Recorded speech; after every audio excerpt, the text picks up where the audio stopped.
click on the subscribe button, and press the bell icon, to never miss any updates.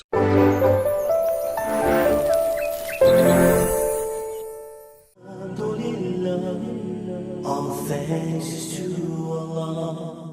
Alhamdulillah. Assalamu alaikum. Alhamdulillah rabbil alameen, wassalatu wassalamu ala ashrafil mursaleen, Sayyidina Muhammadin wa ala alihi wa sahbihi ajma'in. You know, the first thing I got excited about when I looked at the program, I was not the last one. So people won't be looking at me as like, okay, when is he going to finish so we can get on with food? So at least that's a good thing. But brothers and sisters, I cannot really begin without mentioning this verse of Quran. من المؤمنين رجال صدقوا ما عاهدوا الله عليه فمنهم من قضى نحبه ومنهم من منتظر وما بدلوا تبديلا. I read this ayah, brothers and sisters, to remind myself and all of us about those who served us. We've heard the names: Dr. Khurshid Khan, Brother Shamim Siddique, Brother Husseini, Brother Umar bin Abdulaziz, and many others. And Allah subhanahu wa ta'ala uses a very, very special word for them. He says, Rijalun.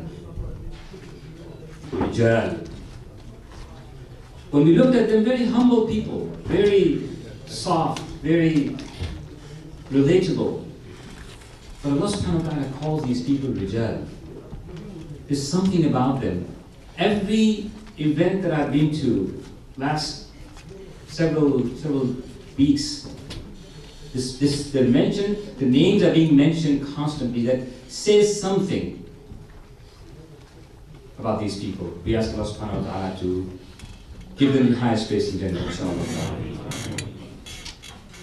So, I was sitting there listening to the speeches of our leadership here and saying to myself, this is wonderful.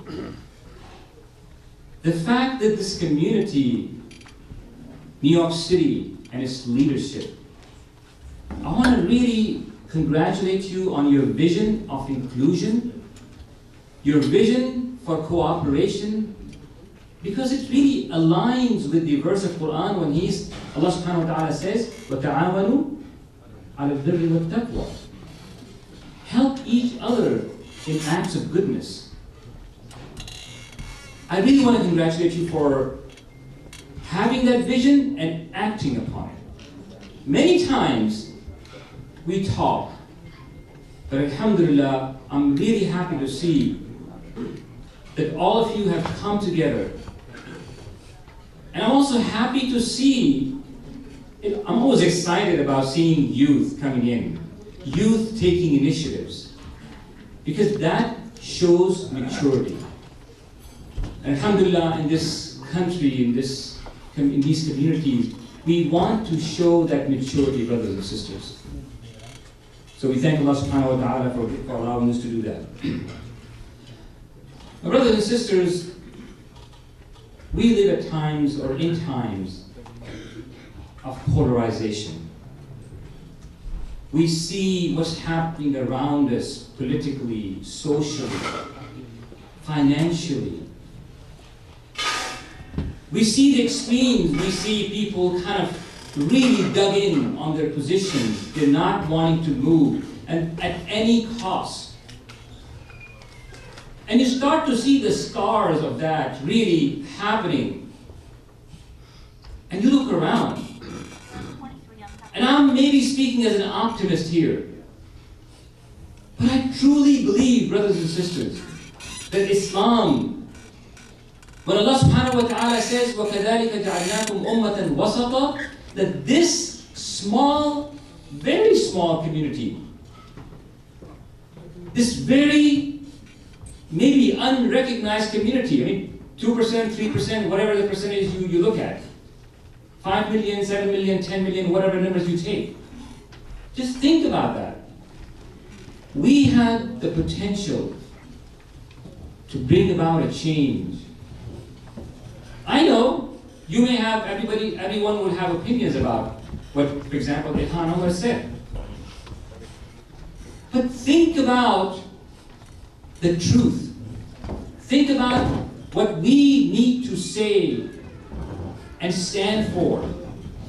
Think about some of the values that Islam represents and how can we bring those values into the mainstream. I visit a lot of communities because of my role here. And I spoke to a lot of people and said, what do you think about ICNA? And you know, it was very interesting. Many people said the same thing completely in a different basis. They said, ICNA brings people together. ICNA brings people together. Think about that. This is what we need, brothers and sisters. Unity. The same voice, standing with each other. It is time of very divisive rhetoric. We need ICNA and its likes. We need Muslims to stand up and really bring everyone together. We need people like you. You are the leaders of this community, and you have, and I have, and we have a responsibility to guide our communities, because they're looking to you and you and you. They're looking for guidance from you. Where should I go? How should I behave?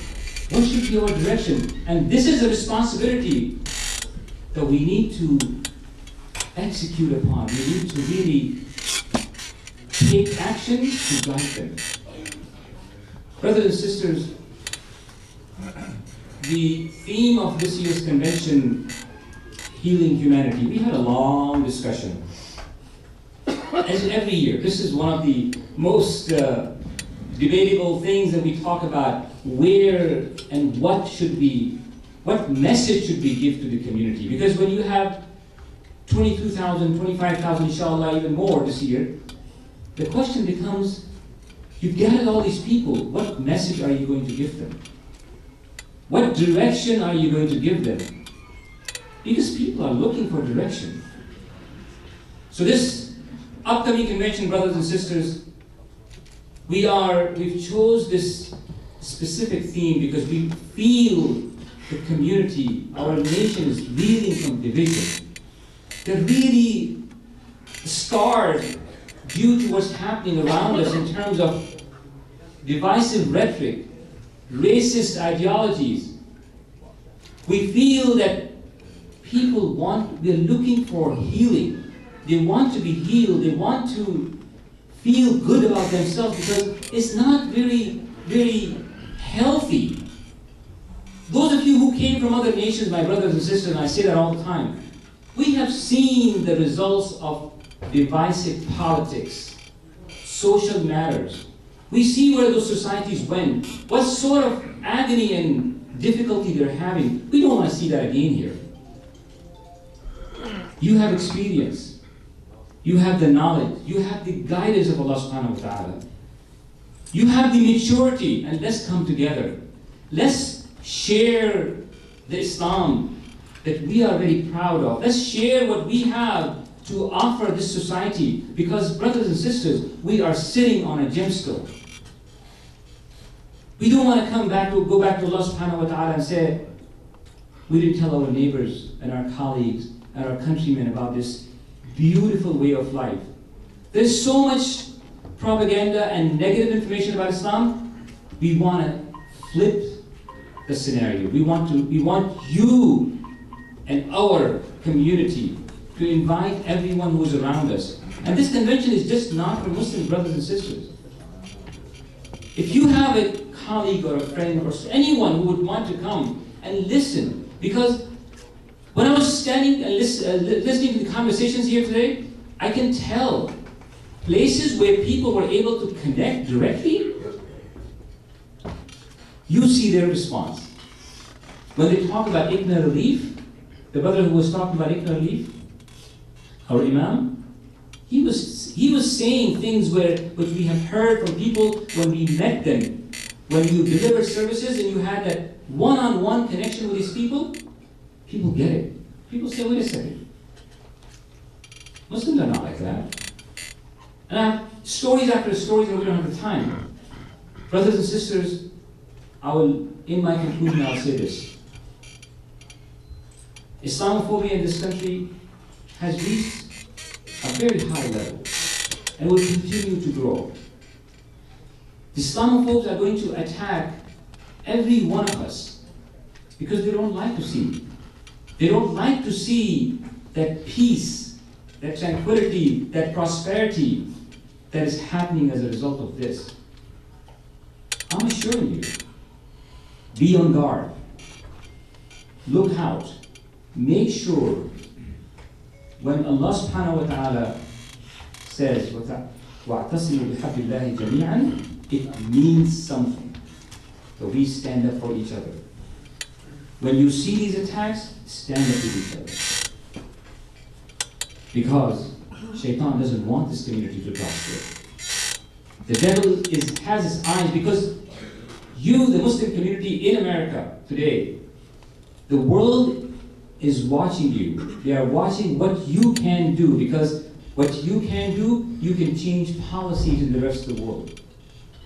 If the Muslim community in North America is strong, then inshallah ta'ala, things can change, because you can change policies that affect the lives of millions and millions. And you can change the world to a better place for your generation, inshallah, to come. Jazakumullahu khairan. Assalamu alaikum wa rahmatullahi wa barakatuh. ITV, Call of Peace, Save Humanity.